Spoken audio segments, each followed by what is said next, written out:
தெனாலிராமனும் அரசரின் ரகசிய மீசையும்.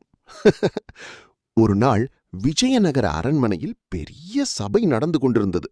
மன்னர் கிருஷ்ணதேவராய மிகவும் கம்பீரமாக சிங்காசனத்தில் அமர்ந்திருந்தார்.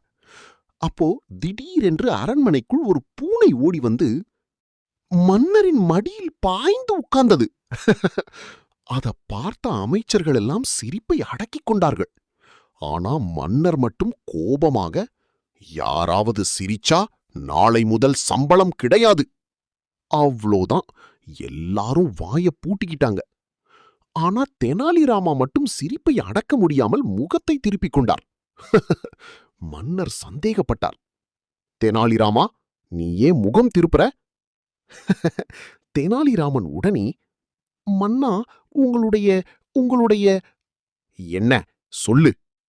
உங்களுடைய மீசை இந்த பூனைக்கு பயந்து நடுங்குது போல இருந்தது. அத கேட்டவுடன் சபை முழுக்க சிரிப்பில் வெடித்தது. மன்னருக்கும் சிரிப்பு வந்துவிட்டது. ஆனா அவர் அமைதியாக நடித்து, அப்படியா, ஏன் மீசை பயந்ததா?